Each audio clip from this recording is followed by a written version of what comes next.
పరిశుద్ధ బైబిల్ గ్రంథముల నుండి పరిశుద్ధుడైన లూకా గారు రాసిన సువార్త, లూకా సువార్త మొదటి అధ్యాయము 76వ వచనం నుంచి 79వ వచనం వరకు ఉన్న వాక్య భాగాన్ని నేను చదువుతున్నాను. లూకా సువార్త మొదటి అధ్యాయం 76 నుండి 79 వరకు ఉన్న భాగాన్ని చదువుతున్నాను. మరియు ఓ శిశువా, నీవు సర్వోన్నతుని ప్రవక్తవనబడుదువు. మన దేవుని మహావాత్సల్యమును బట్టి వారి పాపములను క్షమించుట వలన తన ప్రజలకు రక్షణ జ్ఞానము ఆయన అనుగ్రహించినట్లు ఆయన మార్గములను సిద్ధపరచుటకై నీవు ప్రభువునకు ముందుగా నడుతువు. మన పాదములను సమాధాన మార్గములోనికి నడిపించినట్లు చీకటిలోనూ మరణ ఛాయలోనూ కూర్చున్న వారికి వెలిగించుటకై ఆ మహావాత్సల్యమును బట్టి పైనుండి ఆయన మనకు అరుణోదయ దర్శనము అనుగ్రహించారు. చిన్న ప్రార్థన చేసుకుందాం. దేవుని వాక్యం కొరకు, దైవాత్మ సహాయం కొరకు. మహాపరిశుద్ధుడు అయిన మా ప్రియ పరలోకపు తండ్రి, సర్వాధికారి అయిన మా పావన రక్షకుడు అయిన యేసుక్రీస్తు ప్రభువా, మానవుల ఎడల మీకున్న ప్రేమ అపారమైనది, అనంతమైనది. మీకున్న ప్రేమ వర్ణించుటకు, వివరించుటకు లోకములో ఏ మానవుని జ్ఞానము సరిపోదు. అయినను మా మీదున్న ప్రేమను బట్టి సామాన్య మట్టి మనిషిని ప్రేమించి మహిమను, మహిమలోకమును, సింహాసనమును విడిచి సామాన్య శరీరముతో ఈ లోకమును కరుదించిన పావన రక్షకుడు అయిన తండ్రి, స్తుతులు చెల్లిస్తూ ఉన్నాం. మీ జన్మ వార్త 2000 సంవత్సరములుగా భూలోకమంతటా ప్రకటింపబడుచు ఉన్నను. మరి ఒక ఏడాది మీ జన్మమును తలంచి మీ మొదటి రాకడను జ్ఞాపకం చేసుకొని పండుగ ఆచరించు ధన్యత మాకు ఇచ్చిన తండ్రి, స్తోత్రము చెల్లిస్తూ ఉన్నాం. ఏర్పాటు సమయమందు దేవా, మీ సన్నిధిలో మేము నిలిచి ఉండగా మాతో మాట్లాడమని, మాకు అవసరమైన సంగతులు బయలుపరచమని ప్రార్థిస్తూ ఉన్నాం.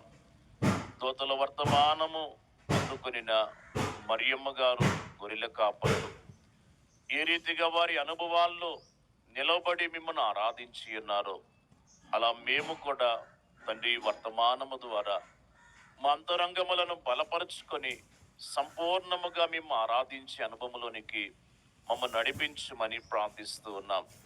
ప్రయాసముతో ఈ యొక్క ఏర్పాటు చేయబడిన కూటమును, దీని సేవకుని సంఘమును దీవించమని వాక్యమై వెలుగై లోకమునకు ఎదించిన యేసు నామమున వినయముతో వేడి ప్రార్థించుచున్నామా పరమ తండ్రి, ఆమేన్.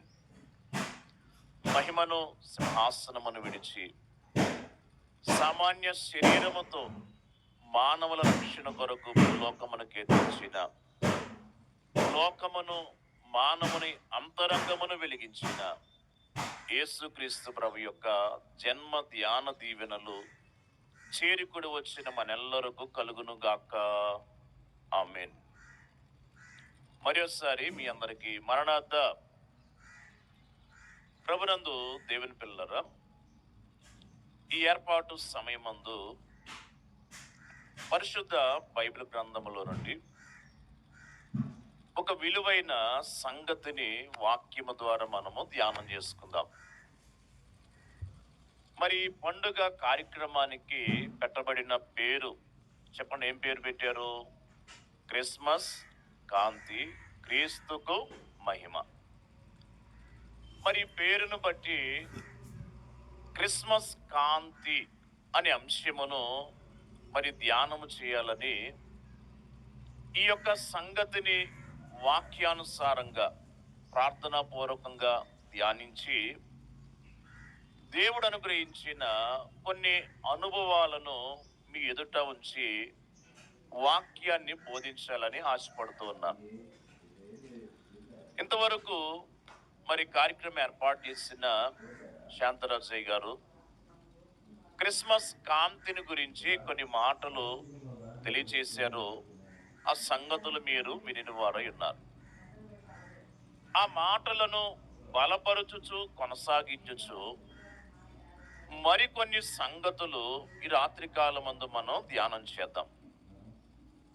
పిల్లరా, జాగ్రత్తగా మనం ఆలోచించినట్లయితే క్రిస్మస్ అనగా అర్థం ఏంటి? క్రీస్తును ఆరాధించుట. ఎవరైతే దేవలోకమును విడిచి దయనీయమైన మానవ జన్మమును కోరుకొని మానవుని ఎడల దయ కలిగి తన దక్షిణ హస్తముతో పాపములో ఉన్న మానవుని లేవనెత్తి తన రాజ్యములో తన ప్రక్కనే కూర్చోబెట్టుకునే స్థానం ఇవ్వటానికి ఈ లోకములోనికి మానవ శరీరముతో చేయన్నారు. అటు మహిమ బాలుని, మహిమ కలిగిన దేవుని ఆరాధించుటే నిజమైన క్రిస్మస్ అని వాక్యము ద్వారా మనం ఎరిగి ఉన్నాం. యోహాను సువార్త 4వ అధ్యాయం 24వ వచనంలో మనకు ఏం చూస్తామంటే, దేవుడు ఆత్మ గనక ఆయన ఆరాధించువారు ఆత్మతోనూ సత్యముతోనూ ఆయనను ఆరాధించవలెను. కనుక ఎవరైనా క్రిస్మస్ చేయాలి అంటే ఆత్మానుసారముగానే చేయాలి. బహిరంగికమైన మెరుపులు ఎన్నున్నా, బహిరంగికమైన ఆర్భాటములు ఎన్ని ఉన్నా, బహిరంగికమైన ఏర్పాట్లు ఎన్ని ఉన్నా ఇవి కేవలము శరీరానికి మాత్రమే. కానీ నిజమైన మురుపు, నిజమైన ఆరాధన విశ్వాసి తన ఆత్మ ద్వారా దేవునికి చేయవలసి ఉన్నారు అనే సంగతి ఈ వాక్యమును బట్టి మనము గ్రహించవలసి ఉన్నాం. దైవజనులు దేవదాసయ్య గారు పాటలో రాశారు, క్రిస్మస్ అన్న పండుగ చేసుకొన్న మెండుగా మానవాత్మ నిండుగా చేయకున్న దండుగా అన్నారు. కనుక ఈ పండుగ ఎలా చేయాలి? నిండుగా చేయాలి. ఎలా చేయకూడదు? దండుగగా చేయకూడదు. నిండుగా చేయాలి అంటే ఏమేమి అనుభవాలు ఉండాలి? మానవ, రెండవది ఆత్మ కలిసిన అనుభవం కలిగిన పండుగే నిండైన పండుగ. అంటే మానవ శరీర సిద్ధపాటు, ఆత్మ సిద్ధపాటు ఈ రెండు కలిగిన వారే నిండైన పండుగ చేసేవారై ఉన్నారు. మరి దైవజనులు చెప్తూ అన్నారు, ఏ పండుగైనా చేయటం సులభమే, కానీ క్రిస్మస్ అనే పండుగ చేసుకోవటం చాలా చాలా కష్టం అన్నారు. ఎందుకు కష్టము అని అంటే, జ్ఞానులైన వారు యేసు ప్రభువారిని చూసినప్పుడు వారికి ఏ అనుభవం కలిగింది? అత్యానంద భరితులైరి అని మత్తయి సువార్త 2వ అధ్యాయం 11వ వచనంలో మనం చూస్తాం. అందుచేత ఈ పండుగ ఎవరైనా చెయ్యాలి అంటే ఈ పండుగ చేయటం ద్వారా వారికి ఎటువంటి ఆనందం కలగాలి? అత్యానందము. అందరు చెప్పాలి, ఎటువంటి ఆనందం రావాలి? అత్యానందము రావాలి. అయితే మన జీవితంలో లోక సంబంధంగా మానవ శరీరీత్యా మనం కలిగి ఉన్న అనుభవాలను బట్టి ఎంత పండుగ చేసుకుంటూ ఉన్నా ఆనందము అనేది మనలోనికి వస్తుందేమో, కానీ ఏ ఆనందం రావట్లేదు? అత్యానందం అనేది మనలోనికి రావటం లేదు. అందుచేత ఈ పండుగ చేయటం చాలా కష్టం అన్నారు దైవజనులు దేవదాసయ్య గారు. అయితే దేవుని పిల్లరా, తమ్మును తాము ఎవరైతే మరిచిపోతారో, కష్టమైన, సమస్య అయినా, ఇబ్బంది అయినా, జీవితములు ఎదుర్కొంటున్న శోధనలైనా, మానవ శరీరానికి సంబంధించిన ఏ దుస్థితి అయినా ప్రక్కన పెట్టి నా ప్రభువు నా కొరకు ఈ లోకములోనికి వచ్చారు అనే ఆలోచనతో ప్రభువుని కనపరిచే మనస్సు కలిగి ఎవరైతే ఆరాధిస్తారో వారు చేసేదే నిజమైన క్రిస్మస్ అనే సంగతి మనం నేర్చుకోవలసిన వారమై ఉన్నాం. కనుక ఈరోజు ఈ పండుగలకు వచ్చిన వాళ్ళరా, ఈరోజు వాక్యం ద్వారా నేను మీకు చెప్పబోయే అంశం ఏంటి అంటే, క్రిస్మస్ కాంతి. ఈ అంశాన్ని గురించి నేను మీతో మాట్లాడనై ఉన్నాను. పిల్లరా, గమనించండి, క్రిస్మస్ అంటే మరలా చెప్పుకుందాం, అర్థం ఏంటి? క్రీస్తుని ఆరాధించుట. అందరు చెప్పాలి, క్రిస్మస్ అంటే అర్థం ఏంటి? క్రీస్తుని ఆరాధించుట. కనుక క్రీస్తు ప్రభుని ఆరాధించుట ద్వారా కలిగే కాంతిని ఈరోజు మనం ఏం చేయాలి? సంపాదించుకోవాలి. ఈ కాంతి మన మీద పడినట్లుగా మనం చేసుకోగలిగితే ఈ కాంతి మనలను మహిమ అనుభవాల్లోనికి నడిపిస్తుంది అని వాక్యం ద్వారా మనం ముందుగా నేర్చుకొనవలసిన వారమై ఉన్నాం. లేదా ముందుగా మీకు ఒక మాట మీకు చెప్పాలి. ఏంటి ఆ మాట అంటే, కాంతి అనగా అర్థం ఏంటి? కాంతి అంటే అర్థం ఏంటి? మరి దైవజనులు రాసిన లేక బోధించిన అనేక క్రిస్మస్ ప్రసంగములను మన మిషన్ అధ్యక్షులు, మరి మన మిషన్ నాయకులు ప్రెసిడెంట్ అయ్య గారు ఓ ప్రత్యేకమైన పుస్తకం, మరి క్రిస్మస్ సందేశాల పుస్తకానికి ఒక పేరు పెట్టారు. ఏంట పేరు? క్రిస్మస్ కాంతులు అన్నారు. అంటే 30 రోజులకి 30 ప్రసంగాలు అందులో ప్రచురించారు. నేటి కాలం మన ప్రెసిడెంట్ అయ్య గారు ఈ కార్యక్రమాన్ని జరిగించారు. పిల్లలు గమనించండి, ఈ పుస్తకముకున్న పేరే అమ్మ చెప్పండి ఏంటి? క్రిస్మస్ కాంతులు. అంటే మనము చేసే పండుగ ఎలా ఉండాలి? కాంతులు ఈనేలాగా. అంటే అర్థం ఏంటి అంటే, కాంతిని పిల్లల విరజమ్మేలాగా అనేకుల మీద ప్రకాశించే విధంగా ఈ పండుగ మనం చేయాలి. మరి కాంతి అంటే ఏంటి? దీని అర్థాన్ని డిక్షనరీని బట్టి మనం చూస్తే, కాంతి అనగా వెలుగు, తేజస్సు, జ్యోతి, ప్రకాశత లేక ప్రకాశము అని చెప్తున్నారు. కనుక క్రిస్మస్ కాంతి అనగా క్రిస్మస్ వెలుగు, క్రిస్మస్ తేజస్సు, క్రిస్మస్ జ్యోతి, క్రిస్మస్ ప్రకాశత అనే భావాన్ని పిల్లల మనం నేర్చుకొనవలసిన వారమై ఉన్నాం. ఈ పండుగలోనికి వచ్చిన దేవుని భక్తులరా, మీరు, నేను, మనము, ఈ గ్రామ వాస్తవ్యులందరూ కూడా వారి అనుభవంలోనికి ఏం తెచ్చుకోవాలి? క్రిస్మస్ కాంతిని, వెలుగును, తేజస్సును తెచ్చుకునే ప్రయత్నము చేయవలసి ఉన్నాం. మరి ఈరోజు మొన్న సమయమును బట్టి ఒక 7 కాంతులు వాక్యానుసారంగా నేను మీకు జ్ఞాపకం చేస్తాను. పిల్లరా, దేవుడు అందించిన మరి ప్రేరేపణను బట్టి, మరి నాకు ఇచ్చిన అనుభవాన్ని బట్టి ఒక 7 సంగతులు మీకు చెప్తాను. మొదటి కాంతి అరుణోదయ కాంతి. లూకాసు సువార్త 1వ అధ్యాయం 79వ వచనంలో చివరి భాగంలో అంటున్నారు, చీకటిలోను మరణఛాయలోను కూర్చున్న వారికి వెలిగించుటకై ఆ మహావాత్సల్యమును బట్టి పైనుండి ఆయన మనకు అరుణోదయ దర్శనము అనుగ్రహించారు. గమనించండి, దేవుడు మనకు ఏ దర్శనం ఇచ్చారు? అరుణోదయ దర్శనాన్ని ఇచ్చారు. అందరు చెప్పాలి, ఏ దర్శనం ఇచ్చారు? అరుణోదయ దర్శనం ఇచ్చారు. ఈ అరుణోదయ దర్శనమును బట్టి మొదటి కాంతి అరుణోదయ కాంతి అనే మాటను బట్టి మనం కొంచెం ధ్యానం చేద్దాం. అసలు అరుణోదయం అంటే ఏంటి మనం ఆలోచించినట్లయితే, అరుణోదయము 2 పదముల కలయిక. ఒకటి అరుణ, 2 ఉదయము. పిల్లరా, అరుణుడు అంటే ఎవరు? సూర్యుడు, సన్. ఈ సంగతి మనకు తెలుసు. కానీ డిక్షనరీ అర్థాన్ని మనం ఆలోచిస్తే, అరుణ అనగా ఎరుపు. అందరు చెప్పండి, అరుణ అంటే ఏంటి? ఎరుపు. ఉదయము అంటే మీకు తెలిసిన మాటే సూర్యోదయము లేక ఉదయం. ఈ 2 పదముల సంపూర్ణ అర్థం ఏంటి అంటే, సూర్యుడు ఉదయించే ఎర్రటి సమయము. అరుణోదయం అంటే ఏంటి? సూర్యుడు ఉదయించే ఎర్రటి సమయం. పిల్లలు గమనించండి, మరి ప్రతిరోజు ఉదయం మరి 6 గంటలకి సూర్యోదయం అవుతూ ఉంటుంది.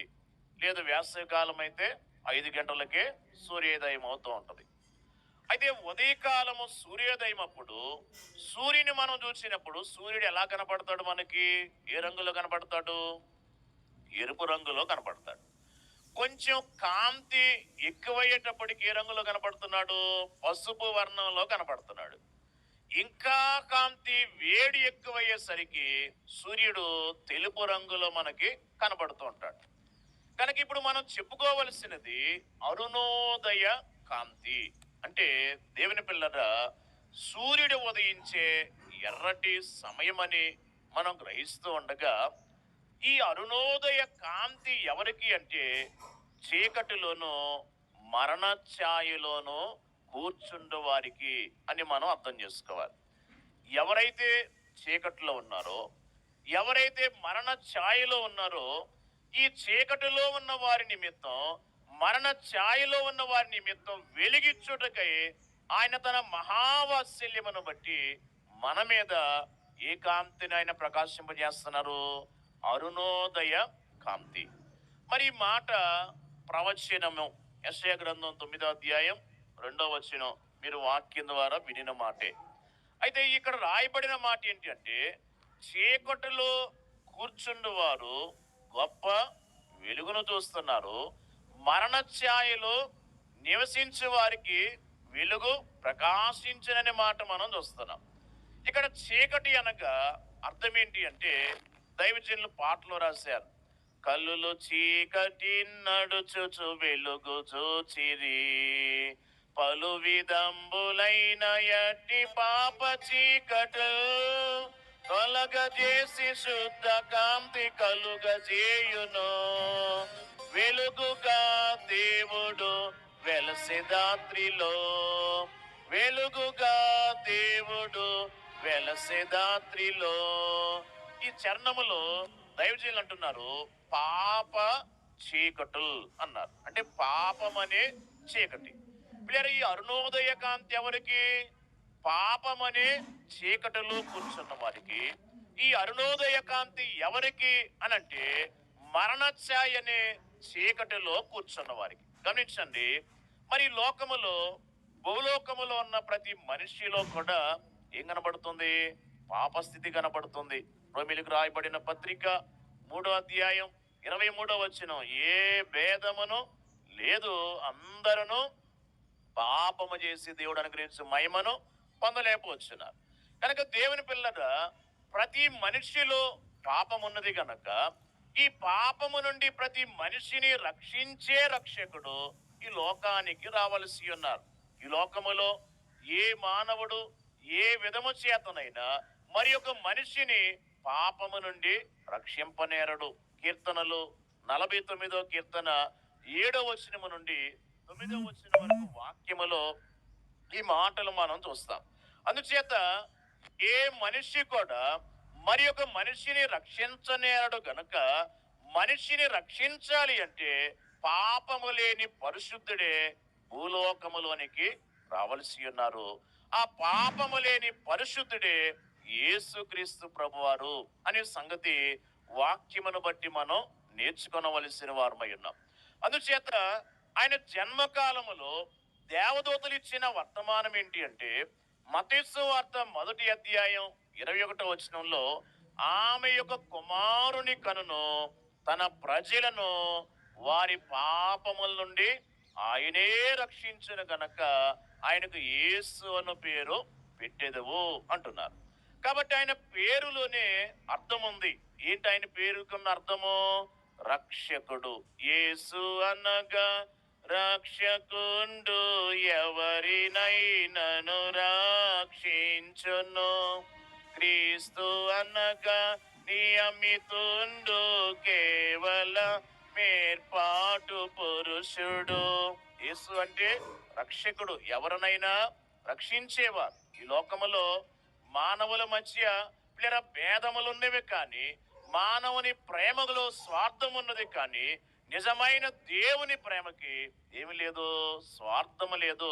ఆయన ప్రేమలో ఎటువంటి భేదము లేదు. ఈ లోకములో మీరు ఏ కులమునకు సంబంధించిన ఏ స్థితిగతుల మధ్య మీరు నివసిస్తున్నా, ఎటువంటి పరిస్థితులు మీరు అనుభవిస్తున్నా, దేవుని ప్రేమ ఎటువంటి ప్రేమ అంటే ప్రతి మానవుని పట్టి రక్షించాలనే ఉద్దేశంతో ఆయన ఎక్కడికి వచ్చారు? భూలోకములోనికి వచ్చారు. లూకా సువార్త 19వ అధ్యాయం 10వ వచనం, నశించిన దానిని వెదకి రక్షించుటకు మనిషి కుమారుడు ఈ లోకములోనికి వచ్చాడు. అందుచేత దేవుని బిడ్డలారా, ఇప్పుడు ఈ లోకములో ప్రతి మానవునిలో ఉన్న పాప స్థితిని బట్టి ఈ మానవుడు ఎక్కడున్నాడు? చీకటిలో ఉన్నాడు. ఎఫెసీయులకు రాయబడిన పత్రిక 5వ అధ్యాయం 8వ వచనం, అయితే మీరు పూర్వమందు చీకటి ఇంటిని, ఇప్పుడైతే ప్రభువునందు వెలుగై ఉన్నారు అంటున్నారు. అంటే పూర్వమందు ప్రతి మానవుడు కూడా ఎక్కడున్నాడు? చీకటిలోనే ఉన్నాడు. ఏ చీకటి? పాపం అనే చీకటి. ఈ పాపం అనే చీకటి నుండి మానవుని బయటికి తేవటానికి దేవుని బిడ్డలారా, చీకటిలో ఉన్న వారి మీదకి ఆయన ఏ కాంతి ఉదయింపజేశారు? అరుణోదయ కాంతి. యెషయా గ్రంథం 1వ అధ్యాయం 18వ వచనం, యెహోవా ఈ మాట సెలవిచ్చుచున్నాడు, రండి మన వివాదము తీర్చుకుందుము, మీ పాపములు రక్తము వలె ఎర్రనవైనను అవి హిమము వలె తెల్లబడును, కెంపు వలె ఎర్రనవైనను అవి గొర్రెబొచ్చు వలె తెల్లని వగును. గమనించారా? ఇక్కడ వాక్యం మనకేం చెప్తుందంటే పాపము యొక్క రంగేంటి? ఎరుపు. అందరు చెప్పాలి, పాపం రంగేంటి? ఎరుపు. అయితే దేవుని బిడ్డలారా, ఈ పాపము యొక్క రంగు ఎరుపై ఉండగా ఈ ప్రవక్త ఏమంటున్నారు? మీ పాపములు రక్తం వలె ఎర్రనవైనను అవి హిమము వలె తెల్లబడును. అంటే ఈ యొక్క రంగు ఆయన ఏం చేస్తున్నారంట? పూర్తిగా తొలగిస్తున్నారు. లేదా తెల్లని స్థితి అనగా పరిశుద్ధత కలిగిన స్థితిని పాపములో ఉన్న మానవునికి ఆయన దయచేస్తున్నారు. ఇప్పుడు గమనించాలి, అరుణోదయం అంటే ఏం చెప్పుకున్నాం? చెప్పాలి, సూర్యుడు ఉదయించే ఎర్రటి సమయం. దీని భావం ఎందుకు ఇలా చెప్తున్నానంటే, పాపము రంగు ఎరుపై ఉండగా అరుణోదయము యొక్క సూర్యుని రంగు ఎరుపై ఉండగా నీతి సూర్యుడైన యేసుక్రీస్తు ప్రభువారు కల్వరి శిలువపై ప్రతి మానవుని పాపము నిమిత్తం ఆయన చిందించిన రక్తం యొక్క రంగేంటి? ఎరుపే.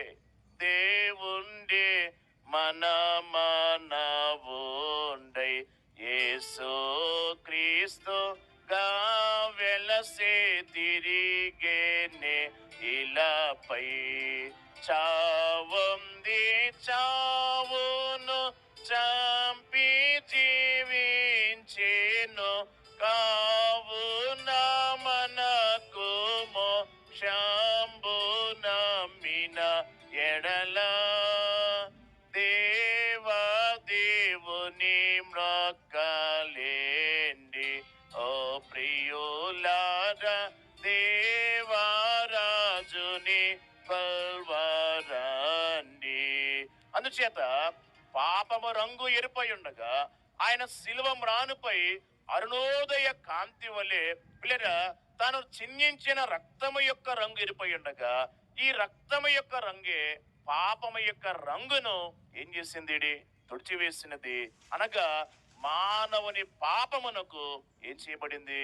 ప్రాయశ్చిత్తము చేయబడినదని వాక్యమును బట్టి మనం పరీక్షింపవలసి ఉన్నాం. కాబట్టి దేవుని పిల్లరా, ఈ అరుణోదయ కాంతి ఎవరికి అంటే పాపమనే చీకట్లో ఉన్నవారు, మరి ఒక అనుభవం మరణ ఛాయలో ఉన్నవారు. అనగా పాపము వలన, పాపమును బట్టి వచ్చిన జీతమే చెప్పండి ఏంటి? మరణము.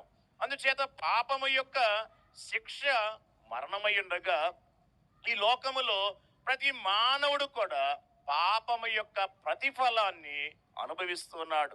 ఈరోజు మానవుని పరిస్థితి ఎలా ఉంది అంటే దైవజనులు చెప్తూ ఉన్నారు, పాపము చేసినందున పాపం వలన వచ్చిన ఫలితాన్ని అనుభవించడానికి మానవుడు కష్టపడుతున్నాడు. కానీ ఈ ఫలితం ఎందుకు వచ్చింది అంటే నేను చేసిన పాపాన్ని బట్టే కదా అని ఆలోచన మానవుడు చేయలేని వాడుకున్నాడు. కనుక పాప ఫలితాన్ని మనం అనుభవించకూడదంటే ఏం మానేయాలి? పాపాన్ని మానివేయాలి.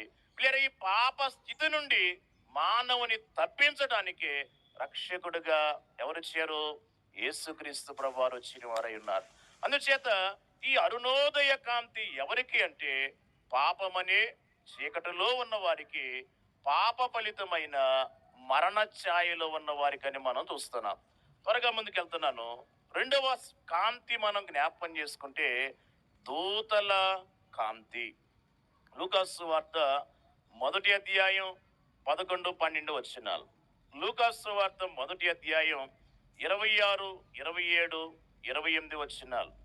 లూకాసు సువార్త 2వ అధ్యాయం 8, 9, 10 వచనాలు. ఈ 3 వాక్యాల్లో మనం జ్ఞాపకం చేసుకుంటే ఇక్కడ ఎవరు ప్రత్యక్షమవుతున్నారు? ప్రభు యొక్క దూత, అంటే గాబ్రియేల్ అనే దేవదూత. లేదా గమనించండి, ఈ గాబ్రియేలు దేవదూత ఈ భక్తులైన వారికి ఏం చేశారు? వర్తమానం తెచ్చారు. గమనించండి, అరుణోదయ కాంతి పాప చీకటిలో ఉన్న వారికి అనుకుంటే, ఈ దూతల కాంతి భక్తులైన వారికి అని మనం గ్రహించాలి. అనగా దేవదూతలు కూడా మహిమ జీవులు, వెలుగు జీవులు, లేదా వారు కూడా ప్రత్యేకమైన కాంతి కలిగిన వారే. లూకాసు సువార్త 24వ అధ్యాయం 4వ వచనంలో మనం చూసినప్పుడు, యేసు ప్రభు వారి పునరుద్ధానం జరిగినప్పుడు సమాధి యొద్దకు స్త్రీలు వెళ్ళగా ప్రభు యొక్క దేహము సమాధిలో లేదు, కానీ వారికి ఎవరు కనపడ్డారు? చెప్పండి. దేవదూతలు కనపడ్డారు. వారి వస్త్రాలు ఎలాగున్నాయంట? ప్రకాశమానమైన వెలుగుతో, లేదా వారి వస్త్రములు ఉన్నాయి ప్రకాశమానమైన వెలుగు కలిగిన వారిగా ఇరువురు దేవదూతలు ప్రభు యొక్క దేహముంచబడిన సమాధి యొద్ద కనబడ్డారు. అనగా దేవదూతలు వెలుగు జీవులని మనం అర్థం చేసుకుంటే, ఈ దేవదూతలకు కూడా దేవుడు ఏమిచ్చారు? కాంతినిచ్చారు. లేదా చెప్పండి, ఏమిచ్చారు? కాంతినిచ్చారు. ఈ దూతల కాంతి ఎవరికి అంటే భక్తులకే. ఎందుకు ఈ కాంతి వారి మీద ప్రకాశింప చేయబడిందంటే ఆయన జన్మ వర్తమానం వారికి వెల్లడి చేయడానికి. ఇక్కడ ఒక చక్కని మాట, దైవజనుని మాట ఒకటి మనం జ్ఞాపకం చేసుకుందాం. ఏంటి ఆ మాట అంటే, దైవజనులు అన్నారు, మన ఇంటిలోని సంగతులు మన ప్రక్కింటిలోని వారికి ఎలా తెలుస్తున్నాయి అని అడిగారు. మీ ఇంటిలో ఉన్న సంగతులు మీ ప్రక్కింటి వారికి తెలుస్తున్నాయా, తెలియట్లేదా? మాట్లాడాలి. తెలుస్తున్నాయా, తెలియట్లేదా? తెలుస్తున్నాయి. ఎలా తెలుస్తున్నాయి? మన ఇంటిలో ఉన్న ఎవరో ఒకరు చెబితే తప్ప మన ప్రక్కింటి వారికో ఎదురింటి వారికో మన ఇంటి సంగతులు ఏం కావు, తెలియవు కదా. మరి అలాగైతే పరలోకములో ఉన్న దేవుడు భూలోకానికి రాబోతున్నారనే సంగతి ఈ భూలోకములో ఉన్న వారికి ఎవరు చెప్పాలి? పరలోకములో ఉన్న వారే చెప్పాలి. ఈ పరలోకములో ఉన్న దేవదూతలు లేదా ఆయన ఈ లోకానికి రాబోతున్నారని ఈ వర్తమానం ఎక్కడ తీసుకొచ్చారు? భూలోకాన్ని తీసుకొచ్చారు. భక్తులైన వారికి తెలియజేశారు. భక్తులైన వారు లేదా సంతోషించి ఆనందించి దేవుణ్ణి మహిమపరచడానికి ఈ దూతల కాంతి వారి మీద ప్రకాశింపజేయబడినట్లుగా మనం గ్రహింపవలసి ఉన్నాం. లేదా ఈ దూతల కాంతి ఇంత ప్రకాశమానమైనదైనట్లయితే మరి యేసు ప్రభు వారి కాంతి ఇంకెంత అత్యున్నతమైనదిగా ఉంటుంది. ఇది మనం ఆలోచించాలి. దేవదూతలు దేవుడు భూలోకానికి రాబోతున్నారని, రక్షకుడు రాబోతున్నారని చెప్పారు. అయితే యేసు ప్రభు వారి లోకానికి వచ్చి తండ్రిని గురించి, తండ్రి యొక్క రక్షణ సంకల్పాన్ని గురించి, తండ్రి ప్రేమను గురించి భూలోకములో ఉన్న అందరికీ కూడా ఆయన ఏం చేశారు? బయలుపరిచి ఉన్నారు అనే సత్యమును వాక్యం ద్వారా మనం గమనింపవలసిన వారమై ఉన్నాం. అందుచేత దేవుని బిడ్డలారా, ఈ దూతల కాంతి భక్తులైన వారి మీద దేవుడు ప్రకాశింపజేశారు. తన ఉద్దేశాన్ని వారికి ఆయన బయలుపరిచి ఉన్నారు. ఇక మూడోదిగా మనం చూస్తే ఆత్మకాంతి. ఆత్మ అనగా పరిశుద్ధాత్మ తండ్రి అని అర్థం చేసుకుందాం. లూకాసు సువార్త మొదటి అధ్యాయం 34, 35 వచనాలు. అందుకు మరియా, నేను పురుషుని ఎరగని దానిని ఇది ఎలాగూ జరుగునని దూతతో అనగా, దూత పరిశుద్ధాత్మ నీ మీదకి వచ్చును, సర్వోన్నతిని శక్తి నిన్ను కమ్ముకొనును గనక పుట్టబోవు శిశువు పరిశుద్ధుడై దేవుని కుమారుడు అనబడు. లేదా ఇక్కడ మనం చూడగలిగితే ఆత్మకాంతి ఎవరి మీదకి వచ్చింది? తల్లి అయిన మరియమ్మ గారి మీదకి వచ్చింది. గమనించాలి, ఈ తల్లి అయిన మరియమ్మ గారికి ఓ ప్రశ్న. ఏంటి ఆ ప్రశ్న అంటే, నేను పురుషుని ఎరగని దాననే ఇది ఎలాగూ జరుగును అంటే, నేను ప్రధానమైతే చేపడ్డాను యోసేపుతో, కానీ ఇంకా నాకేం జరగలేదు, వివాహం జరగలేదు కదా, మేము ఇంకా కలిసి జీవనము చేయట్లేదు కదా, మరి అలాంటప్పుడు నేను ఎలా గర్భవతిని అవుతాను, కుమారునికి ఎలా జన్మనిస్తాననే ప్రశ్న ఆమెకు వచ్చినప్పుడు దేవదూత అంటున్నారు, పరిశుద్ధాత్మ నీ మీదకి వచ్చును. చెప్పండి, పరిశుద్ధాత్మ నీ మీదకి వచ్చును. పిల్లరా, బైబిల్ గ్రంథంలో ఎంత స్పష్టంగా ఈ మాట రాశారో మనం అర్థం చేసుకోవాలి. పిల్లరా, బైబిల్ గ్రంథములో మొట్టమొదటి మనిషి ఎవరు? ఆదాము గారు. అయితే ఆదాము గారిని దేవుడు మట్టితో శరీరాన్ని నిర్మించిన ఆదాము గారిలోనికి దేవుడు ఏమూదారు? జీవాత్మను ఊదారు. జీవవాయువును ఊదగా నరుడు జీవాత్మ ఆయన రాయబడి ఉంది ఆదికాండం 2వ అధ్యాయం 9వ వచనంలో. కానీ ఇక్కడ యేసు ప్రభు వారి జన్మ విషయంలో ఏం చెప్పబడిందంటే, పరిశుద్ధాత్మ నీ మీదకి వచ్చును. అంటే ఇప్పుడు పరిశుద్ధాత్మ కాంతి ఎవరి మీదకి రావాలి? మరియమ్మ గారి మీదకి రావాలి. పిల్లల, సర్వోన్నతిని శక్తి నిన్ను కమ్ముకొని అన్నారు అనగా ఏర్పాటులో ఉన్న వారికి ఆత్మకాంతి దేవుడు ప్రకాశింపజేస్తున్నారు అని అర్థం చేసుకుందాం. పిల్లరా, ఆయన ఏర్పాటులో మరియమ్మ గారు ఉన్నారు. నిజానికి యేసు ప్రభు వారి లోకములో జన్మించడానికి మరి హవ్వ అనే మొదటి స్త్రీ నుండి మరియమ్మ గారు అనే స్త్రీ వరకు మనం ఆలోచిస్తే ఎన్ని లక్షల మంది, ఎన్ని కోట్ల మంది 4000 సంవత్సరాలుగా వారి జీవితాల్లో భూలోకములో పిల్లరా దాటిపోయి ఉన్నారో మరి బైబిల్ చరిత్రలో ఎక్కడ రాయబడలేదు మనం చెప్పజాలం. కానీ ఎందరో స్త్రీలు వారి జీవితాలు, వారి తరాలు దేవుని బిడ్డలారా వారి గతించిపోయినప్పటికీ హవ్వ మొదలుకొని మరియమ్మ గారు వచ్చే వరకు దేవుడు ఏం చేశారు? వేచి ఉన్నారు. ఎందుకు వేచి ఉన్నారు తెలుసా? ఆత్మకాంతిని తనలోనికి ఇమిడ్చుకోగలిగిన భక్తి పరురాలు ఎవరికి దొరకాలి? దేవునికి దొరకాలి. లోకములో పిల్లరా పని చేయాలి అంటే అందరికీ జ్ఞానమున్న, నేర్పరి తనమున్న వారే ఏం చేయగలరు? పని చక్కగా చేయగలరు, నైపుణ్యముతో చేయగలరు. మరియమ్మ గారిలో ఉన్న భక్తి, ఆమెలో ఉన్న పరిశుద్ధత, ఆమెలో ఉన్న ప్రత్యేకత దేవుణ్ణి ఆకర్షించింది కనుక దేవుడు తన ఆత్మకాంతిని ఎవరి మీద ప్రకాశింపజేశారు? మరియమ్మ గారి మీద ప్రకాశింపజేశారు. అందుచేత ఈ ఏర్పాట్లో ఉన్న మరియమ్మ గారి గర్భములోనికి ఎవరు వచ్చారు? యేసుక్రీస్తు ప్రభువారు వచ్చి ఉన్నారు. లూకా సువార్త 2వ అధ్యాయము 25-26 వచనాలు చూస్తే ఇక్కడ మరియో భక్తుడు ఉన్నారు. ఆయన పేరేంటి అంటే సుమియోను. ఈయన గురించి ఏమి రాశారంటే, పరిశుద్ధాత్మ అతని మీద ఉండెను. గమనించండి, పరిశుద్ధాత్మ అతని మీద ఉండెను. మరి మరియమ్మ గారి విషయంలో ఏం చదువుకున్నాం? పరిశుద్ధాత్మ నీ మీదకి వచ్చును. కన్య అయిన మరియమ్మ గారి విషయంలో పరిశుద్ధాత్మ నీ మీదకి వచ్చును. మరి సుమియోను గారి గురించి ఏం చదువుతున్నాం? అతని మీద పరిశుద్ధాత్మ ఉండెను. అందుచేత దేవుని బిడ్డలారా, ఈయన ఆత్మ కలిగిన వాడు కనుక ఆత్మ కాంతిని అందుకునే అనుభవాన్ని సుమియోను గారు కలిగి ఉన్నారు కనుక ఆత్మ తండ్రి ఏం బయలుపరిచారు? నువ్వు ప్రభు యొక్క క్రీస్తును చూడక మునుపు మరణము పొందవు అనగా యేసు ప్రభువాన్ని చూడకుండా ఆయన ఏం పొందడు? మరణాన్ని పొందడు. పిల్లరా, ఈ మాట ఎంత ఖచ్చితం అంటే యేసు ప్రభువారిని దేవాలయం తీసుకొచ్చినప్పుడు దేవుని పిల్లరా ఆయన ప్రతిష్ఠించినప్పుడు ఈ సుమియోను గారు యేసు ప్రభువారిని ఏం చేయగలిగారు? తన 2 చేతులతో ఎత్తుకోగలిగిన వారు ఉన్నారు కనుక ఎన్ని సంవత్సరాలు పండుగ చేసిన అనుభవం లేని పండుగ పిల్లరా అసంపూర్ణమైన పండుగే అని మనం చెప్పాలి. ఎందుకనంటే నువ్వు సన్నిధిలోనికి వెళ్ళి యేసు బాలుని ధ్యానిస్తూ, యేసు బాలుని దర్శనం కొరకు నువ్వు కనిపెడుతూ ఒక అనుభవాన్ని సంపాదించుకుంటేనే ఈ పండుగ ఏమవుతుంది?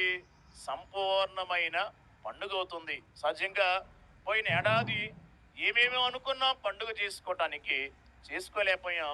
ఈ ఏడాదైనా మా ఆశయమేమో తీర్చుకొని పండుగ చేయాలని ఆలోచన కలిగిన వారు ఎందరో ఉంటారు.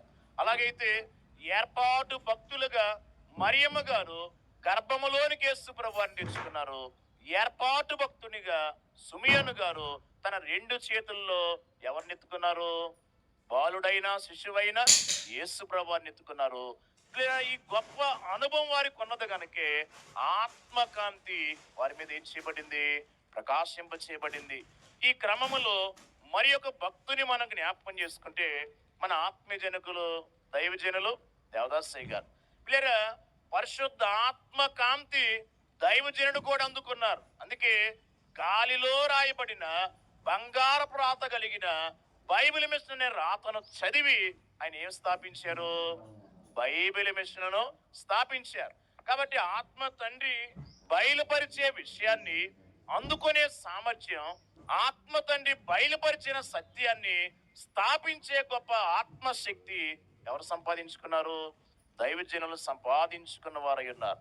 కాబట్టి ఇంత గొప్ప ఏర్పాటు బైబిల్ మిషన్ లో ఉన్న వాళ్ళరా, మన బైబిల్ మిషన్ అనుభవాన్ని బట్టి మన క్రిస్మస్ అనుభవం ఎలాగుంది ఒకసారి మనం పరిశీలన చేసుకుందాం. బహిరంగ ఆర్భాటాలు కాదు, దైవజనుల మాట అన్నారు, బహిరంగ మెరుపులు అంతరంగ మురుపులు అన్నారు. చెప్పండి అందరూ, బహిరంగ మాట్లాడాలి, బహిరంగ మెరుపులు అంతరంగ మురుపులు అన్నారు. అంటే ఇప్పుడు మనము మెరుపులు చూడాలా, మురుపు చూడాలా? మురిపే చూడాలి. ఇది బైబిల్ మిషన్ అనుభవం. కాబట్టి లోకములో ఎవరి పండుగ ఏ రీతిగా చేసుకున్నా మన అనుభవం ఏమై ఉండాలి? లేదా అంతరంగికమైన మురుపు కలిగిన అనుభవమై ఉండాలి. దైవజనుడు కలిగిన ఈ ఆత్మకాంతి ప్రకాశతను బట్టి ఏం స్థాపన చేయబడింది? బైబిల్ మిషన్ స్థాపన చేయబడింది. ఎంత గొప్ప ధన్యత లేదా మనకు దేవుడి కాలములు ఇచ్చి ఉన్నారో ఈ మాటను బట్టి మనం గ్రహింపవలసిన వారమై ఉన్నాం. కనుక ఈ ఆత్మకాంతి ఎవరికంటే ఏర్పాటులో ఉన్న వారికి మాత్రమే. ఇక నాలుగోదిగా మనం చూస్తే నక్షత్రముల కాంతి. మత్తయి సువార్త 2వ అధ్యాయము మొదటి 2 వచనాల్లో మనం చూస్తాం. తూర్పు దేశపు జ్ఞానులు వచ్చి హేరోదు రాజును అడుగుతున్నారు. ఏమని అడుగుతున్నారు? యూదుల రాజుగా పుట్టిన వాడు ఎక్కడున్నాడు? తూర్పు దిక్కున మేము ఆయన నక్షత్రము చూచి ఆయనను పూజింపవచ్చితమని చెప్పిరి. కాబట్టి దేవుని బిడ్డలారా, ఈ నక్షత్రాన్ని ఎవరు చూశారు? అన్యులైన జ్ఞానులు చూశారు. ఈ అన్యజనులకి నక్షత్రముల కాంతి ప్రకాశింప చేయబడింది. కనుక ఈ నక్షత్రము ఎవరికి గుర్తుగా లేక ఎవరికి లేదా సాదృశ్యంగా ఉంది అంటే చెప్పండి, ఎవరికి? యేసు ప్రభువారికి సాదృశ్యం ఉన్న ఈ నక్షత్రమైన యేసు ప్రభువారిని తెలుసుకోవటానికి ఈ గురుతు ప్రత్యేకంగా ఎవరికి అనుగ్రహించబడింది? అన్యజనులైన వారికి అనుగ్రహింప చేయబడింది. కనుక ఈరోజు మనం ఎక్కడ చూసినా గృహాల మీదో దేవాలయాల మీదో ఏం చూస్తున్నాం? నక్షత్రాలు చూస్తున్నాం. కాబట్టి ఈ నక్షత్రం ఎవరికి గుర్తు? అన్యజనులైన వారికి. ఈ నక్షత్రపు కాంతి ఈ జ్ఞానుల్ని ఏం చేసింది? నడిపించింది. ఎవరి దగ్గరికి నడిపించింది? వేకువ చొక్కైన యేసు ప్రభువారి దగ్గరికి నడిపించింది. ప్రకటన గ్రంథం 22వ అధ్యాయం 16వ వచనంలో మనం చూస్తాం. నేను దావీదు వేరు చిగురును, సంతానమును, ప్రకాశమానమైన వేకువ చొక్కయునై ఉన్నాను అని రాయబడు. కాబట్టి దేవుని బిడ్డలారా, ఈ మాటను బట్టి మనం ఆలోచించినట్లయితే ప్రభువుకున్న పేరేంటి అంటే ప్రకాశమానమైన వేకువ చుక్క. కనుక ఈ నక్షత్రము యొక్క కాంతి అన్యజనులను ఎవరి దగ్గరికి నడిపించింది? యేసు ప్రభువు దగ్గరికి నడిపించింది. ప్రభువుని బట్టి మనం కూడా ఎలా మార్చబడాలి? నక్షత్రం వల్లే మార్చబడవలసిన వారమై ఉన్నాం. దానియేలు గ్రంథం 12వ అధ్యాయం 3వ వచనం, ఎవరు అనేకులను త్రిప్పుదురో వారు ఆకాశమందలి నక్షత్రముల వల్లే నిరంతరమును ప్రకాశిస్తూ ఉంటారు. అనగా ఒక మాట రాని లేదా సృష్టిలో ఒక సాధనముగా ఉన్న ఓ నక్షత్రమే యేసు ప్రభువు దగ్గరికి ఎవరిని తీసుకొచ్చింది? జ్ఞానులైన వారిని తీసుకొచ్చింది. మరి ఈరోజు మాట్లాడగలిగిన జ్ఞానాన్ని, శక్తిని దేవుడు మనకిచ్చారు. ఈ లోకములో మనిషితో సంభాషణ చేయగలిగిన సహవాస అనుభవం మనకిచ్చారు. మరి అనుభవం కలిగిన వాళ్ళరా మనము యేసు ప్రభువు దగ్గరికి ఎవరిని తీసుకురాగలుగుతున్నాం? ఎటువంటి వారిని తీసుకుని రాగలుగుతున్నాం? ఈ పరీక్ష మనం చేసుకోవలసి ఉన్న ఈ నక్షత్రముల కాంతి ఎవరికి? అన్యజనులైన వారికి. ఇక 5వదిగా మనం చూస్తే లేఖనముల కాంతి. మత్తయి సువార్త 2వ అధ్యాయం 4-5 వచనాల్లో మనం చూస్తాం. కాబట్టి రాజు ప్రధాన యాజకులను ప్రజలలో నుండి శాస్త్రులను అందరినీ సమకూర్చి క్రీస్తు ఎక్కడ పుట్టునని వారిని అడిగారు. మరి జ్ఞానులైన వారు వచ్చారు, లేదా ప్రశ్నించారు హేరోదు రాజుని. వారు వెళ్ళిపోయారు. అయితే హేరోదు రాజుకి యెరూషలేములో ఉన్న వారందరికీ కలవరం పుట్టింది. ఎందుకు కలవరం పుట్టింది? యూదులకు రాజుగా పుట్టినవాడు ఎక్కడ అని జ్ఞానులు అడుగుతున్నారు. మరి ఆ కాలములో యూదుల రాజు ఎవరు? హేరోదు రాజే కదా. మరి ఈ రాజు పుడితే ఎవరింట్లో పుట్టాలి? హేరోదు ఇంట్లో పుట్టాల్సింది. కానీ ఈ హేరోదు ఇంటిలో ఎవరైనా బిడ్డ పుట్టారా? ఎవరూ పుట్టలేరు. అందుచేత ఈ హేరోదు రాజు ఏం చేశాడంటే ప్రధాన యాజకులను పిలిపించాడు, శాస్త్రులైన వారిని పిలిపించాడు. వారు అడుగుతున్నారు, మరి యూదులకు రాజు క్రీస్తు ఎక్కడ పుట్టునని వారిని అడిగినప్పుడు 5వ వచనంలో వారు దేవుని లేఖనాలను చూశారు, ప్రవచనాన్ని చూశారు. ఆ ప్రవచనం ఏం చెప్తుంది? యోదయ బెత్లెహేములోనే అంద చెప్పాలి. ఎక్కడ? యోదయ బెత్లెహేములోనే, అల్పమైన బెత్లెహేమునందున క్రీస్తు నిల్పవలెను తనదు జన్మ నిజ చరిత్రను, అల్పులందు సైతమల్పమైన యులలో స్వల్ప రాక్షస్తపకుడై వచ్చే, స్వల్ప రాక్షస్తపకుడై వచ్చే దేవస్తోత్ర గానములపై దివ్య స్థలములో, దేవమారు గానము ఉదేశ స్థలములో. కాబట్టి ఈయన ఎక్కడ పుట్టాడు? బెత్లెహేములోనే. ఆశ్చర్యం ఏంటో తెలుసా? యెరూషలేములో హేరోదు రాజు ఉన్నాడు, బెత్లెహేములో యేసు ప్రభువారు ఉన్నారు. యెరూషలేమునకు బెత్లెహేమునకు సుమారు 8 కిలోమీటర్ల దూరం, అంతే, చాలా సమీప దూరం. లేదా ఒక 8 కిలోమీటర్ల దూరములో జన్మించిన యూదుల రాజుని ఎవరు తెలుసుకోలేకపోయాడు? హేరోదు రాజు తెలుసుకోలేకపోయాడు. కానీ కొన్ని వేల కిలోమీటర్ల దూరమునున్న అన్యులైన జ్ఞానులు తెలుసుకొని ఎవరిని ఆరాధించాలని వచ్చారు? యేసు ప్రభువుని ఆరాధించాలని వచ్చారు. ఈరోజు మనం కూడా లేదా మన అనుభవాల్లో చూస్తాం. ఏంటి అంటే మన ఊరిలో ఉన్న విశ్వాసులు దేవాలయానికి ముందు వస్తున్నారా? పొరుగురు నుంచి వచ్చే విశ్వాసులు దేవాలయానికి ముందు వస్తున్నారా? చెప్పాలి. ఎక్కడి నుంచి వచ్చేవారు? పొరుగురు నుండి వచ్చేవారే. ఎక్కడైనా ఇదే విధానం. ఎందుకు చెప్తున్నానంటే లేదా ఆ దూరమునున్న వారికి ఉన్న శ్రద్ధ సమీపములో ఉన్న వారికి ఉండదు.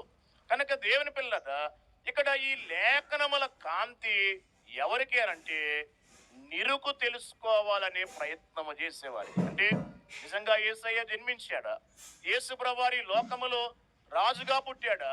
నిజంగానే ఆయన జన్మము సంభవించిందా? ఈ నిరుకు ఎవరైతే తెలుసుకోవాలనుకుంటారో వారు ఏ కాంతి కిందకు రావాలి?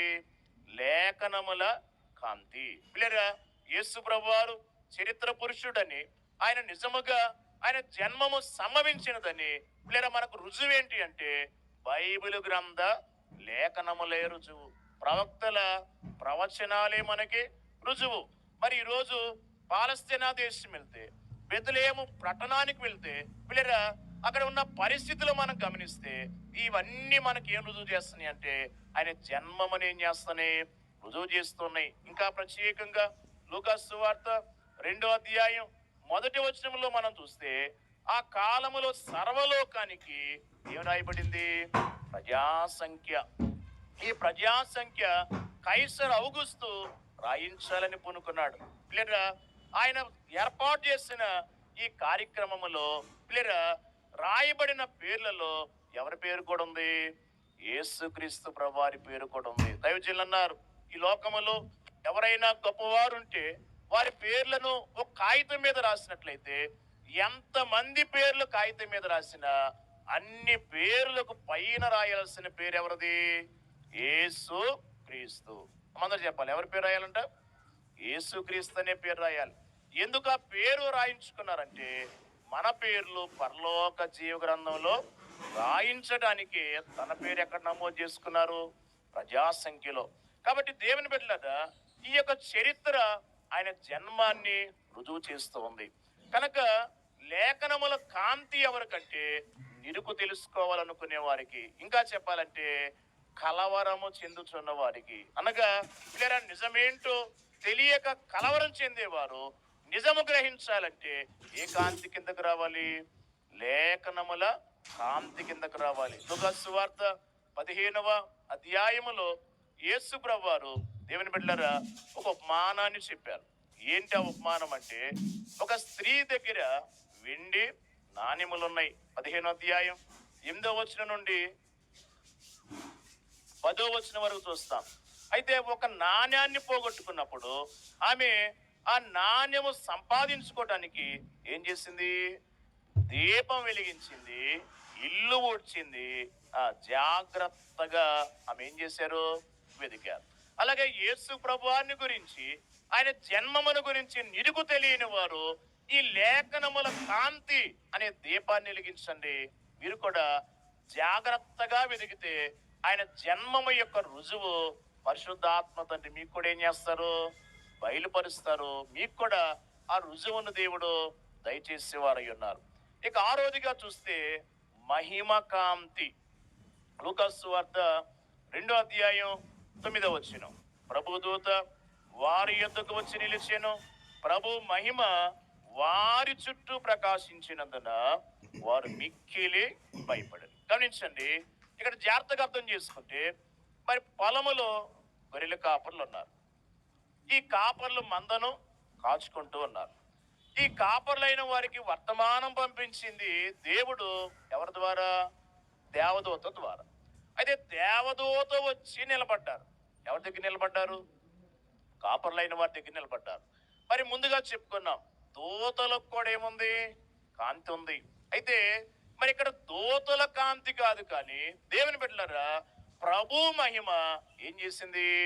వారి చుట్టూ ప్రకాశించింది. పిల్లరా, ఈ మహిమ కాంతి వారి చుట్టూ ప్రకాశించింది. ఎందుకు ఈ మాట మనం చెప్తున్నామంటే, దేవుడు తన స్వజనులకు ఏమై ఉన్నారు? మహిమయ్యి ఉన్నారు.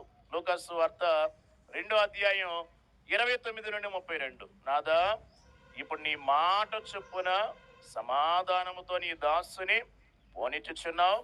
అన్యజనులకు నిన్ను బయలుపరుచుటకు వెలుగుగాను, నీ ప్రజలైన ఇశ్రాయేలుకు మహిమగాను నీవు సిద్ధపరిచిన నీ రక్షణ నేను కన్నులారా చూచితిని అంటున్నారు. కాబట్టి దేవుని బిడ్డలారా, దేవుడు తన ప్రజలైన ఇశ్రాయేలుకి ఏమై ఉన్నారు? మహిమయ్యి ఉన్నారు. అన్ని జనులకు ఏమై ఉన్నారు? చెప్పాలి, ఏమై ఉన్నారు? ఆయన వెలుగై ఉన్నారు. పిల్లరా, వెలుగుకి మహిమకి ఏంటి వ్యత్యాసం? మరి ఇక్కడ లైట్లు ఏర్పాటు చేశారు. లైట్లు ఏమిస్తున్నాయి? వెలుగునిస్తున్నాయి. ఉదయం సూర్యుడు ఉదయిస్తున్నాడు, సూర్యుడు కూడా ఏమిస్తున్నారు? వెలుగునిస్తున్నాడు. అయితే దేవుడు వెలుగై ఉన్నారు. ఆయన వెలుగు ఏమని చెప్పాలి? మహిమ అని చెప్పాలి. దైవజనుని పిల్లల వివరాన్ని మనం చూస్తే, సూర్యుని కాంతి ఎండ, చంద్రుని కాంతి వెన్నెల, దేవుని కాంతి మహిమ. అందరు చెప్పండి, దేవుని కాంతి మహిమ. కనుక ఇప్పుడు దేవుని పిల్లరా తన ఏర్పాటు జనులకు ఏమై ఉన్నారంట? మహిమై ఉన్నారు. అందుచేత తన ఏర్పాటు జనులైన వారికి, స్వజనులైన వారికి ఆయన భూలోకాన్ని తీసుకొచ్చిన రక్షణ బహుమానం ఏంటి అంటే మహిమ అనే బహుమానం. కాబట్టి వాక్యమనే వాళ్ళరా, ఇప్పుడు ప్రభు యొక్క జన్మ చరిత్రను ధ్యానించే వాళ్ళరా మనం ఏం సంపాదించుకోవాలి?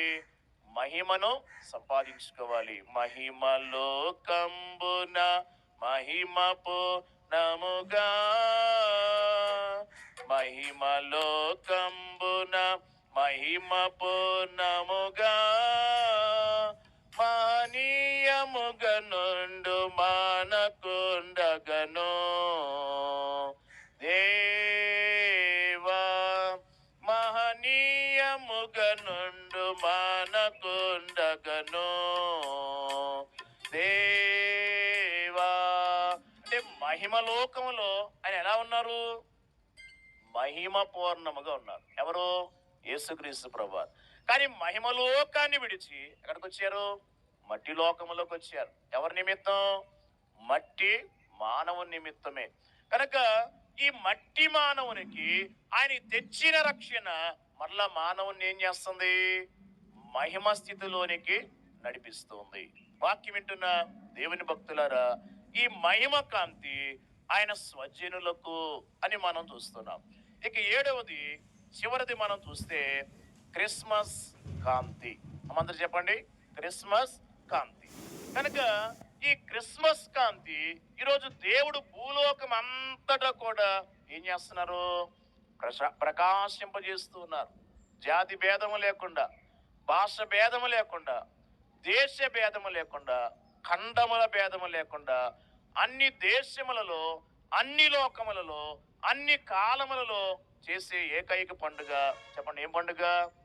క్రిస్మస్ అనే పండుగ. ఏ దేశంకి వెళ్ళినా, ఏ ప్రాంతంకి వెళ్ళినా ఈరోజు మనం చూసే ఒక పండుగ సిద్ధపాటు ఏంటి అంటే క్రిస్మస్ పండుగ సిద్ధపాటుని మనం చూస్తున్నాం. పిల్లరా, ఈ క్రిస్మస్ కాంతి సంపూర్ణంగా మనం అందుకోవాలంటే ఇందులో మరలా 3 అనుభవాలు కనబడుతున్నాయి. ఏంటి 3 అనుభవాలంటే, ఒకటి సన్నిధి కాంతి, రెండవది జన్మ కాంతి, మూడవది హృదయ కాంతి. అందరు చెప్పండి, సన్నిధి కాంతి, జన్మ కాంతి, హృదయ కాంతి. ఎందుకు ఈ మాటలు చెప్తున్నానంటే, సంఖ్యాకాండం 6వ అధ్యాయం 26వ వచనంలో మనం చూస్తే, యెహోవా తన సన్నిధి కాంతి నీపై ఉదయింపజేసి నీకు సమాధానము దయచేయునుగాక అని దీవెన వచనాన్ని మనం చూస్తున్నాం. అంటే దేవుని బిడ్డలారా, ఆయన దగ్గరికి వచ్చిన వారికి, వారి మీద ఆయన ఏ కాంతి ప్రకాశింపజేస్తున్నారు? సన్నిధి కాంతి. సన్నిధి అనగా దేవుడే. అందరు చెప్పండి, సన్నిధి అంటే ఏంటి? దేవుడే. దైవజనులు అన్నారు, సన్నిధి అనే మాటకి ఎన్నో నిర్వచనాలు ఉన్నాయి, కానీ ఒక్క నిర్వచనం చెప్పాలంటే సన్నిధి అనగా దేవుడే, దేవుడే సన్నిధి అన్నారు. కనుక క్రిస్మస్ ఆరాధన కొరకు వచ్చే వాళ్ళరా, ఈ ఆరాధనలో పాల్గొన్న మీపై దేవుడు ఏ కాంతిని ఉదయింపజేస్తున్నారు? తన సన్నిధి కాంతి. ఈ సన్నిధి కాంతి మిమ్మల్ని ఏం చేస్తుంది? మీకు సమాధానాన్ని దయచేస్తుంది. ఇక రెండవది, ఈ 7వ అనుభవంలో ఉన్న రెండో మాట ఏంటి అంటే జన్మ కాంతి. పిల్లరా, ఈ సన్నిధి కాంతి కిందకు వచ్చిన వారికి, వారి మీద ఏ కాంతి ప్రకాశింపజేస్తున్నారు? తన జన్మ కాంతి. చెప్పండి, ఎవరి జన్మ కాంతి? యేసు ప్రభు వారి జన్మ కాంతి. బైబిల్లో ఒక మాట మనం చూస్తాం, ఇదిగో ప్రజలందరికీ కలగబోవు మహా సంతోషకరమైన సువర్తమానం నేను మీకు తెలియజేస్తున్నాను అంటున్నారు. లూకాసు సువార్త 2వ అధ్యాయం 10-11 వచనాల్లో. కాబట్టి ఆయన జన్మకాంతి సర్వలోకానికి ఏం కలుగు చేస్తుంది? మహా సంతోషం. చెప్పండి, ఏం కలుగు చేస్తుంది? మహా సంతోషం కలుగు చేస్తుంది. ఈ లోకములో పిల్లల నిరాశలో ఉన్న మానవుడు, దుఃఖములో ఉన్న మానవుడు, పాప ఫలితాన్ని అనుభవిస్తున్న మానవుడు, నెమ్మది లేని మానవుడు, తన జీవితం యొక్క గమ్యం ఎటు వెళ్తుందో తెలుసుకోలేని మానవునికి ఒక మార్గ నిర్దేశం చేసి మానవుడు పోగొట్టుకున్న సంతోషాన్ని తిరిగి దయచేయటానికి ఈ లోకములో శిశువుగా ఎవరు జన్మించారు? యేసుక్రీస్తు ప్రభువారు జన్మించారు. పాపలోకమందున క్రీస్తు పుట్టినందున, పాపలోకమందున క్రీస్తు పుట్టినందున, పాపికెంతో మోక్షము ఈ సువార్త సాక్ష్యము, పాపికెంతో మోక్షము ఈ సువార్త సాక్ష్యము. దేవదూత క్రిస్మసు, దూత సేన క్రిస్మసు, దేవదూత దూత సేన క్రిస్మసు. కనుక దేవుని బిడ్డలారా, సన్నిధి కాంతిని బట్టి మన మీద ఏ కాంతి పడుతుంది? జన్మ కాంతి. ఇక చివరిగా మూడోదిగా చూస్తే హృదయ కాంతి. ఎవరైతే ఆయన సన్నిధి కాంతిని అద్దుకుంటున్నారో, ఆయన జన్మ కాంతిని అద్దుకుంటున్నారో, వారి హృదయమే కాంతిమయముగా దేవుడు మారుస్తున్నారు. అనగా ఎవరి హృదయములోనికి నిజముగా యేసు ప్రభువారిని చేర్చుకొని, ఎవరి హృదయములోనికి నిజముగా యేసు బాలుని వెలుగు చేత నింపుకుంటున్నారో, వారి హృదయములనే ఆయన ఎలా మారుస్తున్నారు? కాంతిమయముగా మారుస్తున్నారు. లూకాసు సువార్త 2వ అధ్యాయం 19వ వచనంలో వాక్యములో మనం చూస్తాం. ఏంటి అంటే, మరియమ్మ గారు గొర్రెల కాపలు చెప్పిన మాటలను తన హృదయములో తలపోసుకొనుచు జాగ్రత్తగా భద్రము చేసుకున్నారు. మరియమ్మ గారు చేసిన పని ఏంటి చెప్పండి? హృదయములో తలపోసుకున్నారు, జాగ్రత్తగా భద్రం చేసుకున్నారు. కనుక వాక్యం వినే వాళ్ళరా, దేవుని వాక్యాన్ని మీ హృదయములో భద్రం చేసుకోండి. దేవుని వాక్యాన్ని మీరు జాగ్రత్తగా తలపోసుకోనండి. యేసు బాలుని మీ హృదయములో భద్రం చేసుకోనండి. యేసు బాలుడు తెచ్చిన ఆ వెలుగును మీరు తలపోసుకొనుచు మీరు నేను మనము కూడా వెలుగు జీవులుగా మార్చబడవలసిన వారమై ఉన్నాం. దైవజనులు పాటలు రాశారు, సూర్యుండు పువ్వులకెంతో సొగసైన రంగులతో సూర్యుండైనట్టి యేసు శుభగుణములొద్దునన్నారు. కనుక యేసు బాలుని కాంతి నీ మీద, నా మీద, మన మీద, మన గ్రామం మీద పడినప్పుడు దేవుని బిడ్డలారా, సొగసైన రంగులతో మనల్ని అద్దుచు ఓ ప్రత్యేకమైన అలంకరణ కలిగిన పుష్పములుగా దేవుడు మనలను మార్చువారై ఉన్నారు. కనుక ఈరోజు ఈ పండుగలోనికి వచ్చిన వాళ్ళరా, క్రిస్మస్ కాంతి, క్రీస్తు మహిమ అనే అనుభవాన్ని ధ్యానిస్తున్న దేవుని భక్తులరా, నిజమైన క్రిస్మస్ కాంతి సంపాదించుకోవాలంటే ఈ 7 అనుభవాలు, చివరగా చెప్పిన 3 సంగతులు మనందరము కూడా దేవుని సన్నిధిలో సంపాదించుకునే ప్రయత్నం చేద్దాం. నీవు క్రీస్తు ప్రభులో జన్మిస్తే పిల్లరా, నిన్ను ఆయన నిత్య రాజ్యములోనికి ఆయన ఏం చేస్తారు? చేర్చుకుంటారు. నీ హృదయములో యేసు ప్రభు కాంతి చేత నీవు నింపబడితే ఆయన వెలుగు రాజ్యములో పిల్లరా, సూర్యుడైనను చంద్రుడైనను అక్కరలేని ఆ ప్రకాశమానమైన ఆయన వెలుగు రాజ్యములో మనలను ఆయన మరి చేర్చుకొని ఆయన ప్రక్కనే కూర్చుండే ధన్యతను ఆయన మనకు దయచేసేవారై ఉన్నారు. ఎన్ని సంవత్సరములు క్రిస్మస్ చేసుకున్న సరైన అనుభవాలు లేకపోతే పిల్లర మన పండుగ అసంపూర్ణమై ఉంటుంది. కనుక విన్న వాక్యము ద్వారా ఈ సంపూర్ణ అనుభవం సంపాదించుకుందాం. ఆయన మహిమ స్థితికి సిద్ధపడ్డాం. అట్టి గొప్ప ధన్యత, భాగ్యము, దీవెన మహిమ బాలునిగా లోకమునకు వచ్చిన యేసుక్రీస్తు ప్రభువారు మనందరికీ అనుగ్రహించును గాక. ఆమేన్.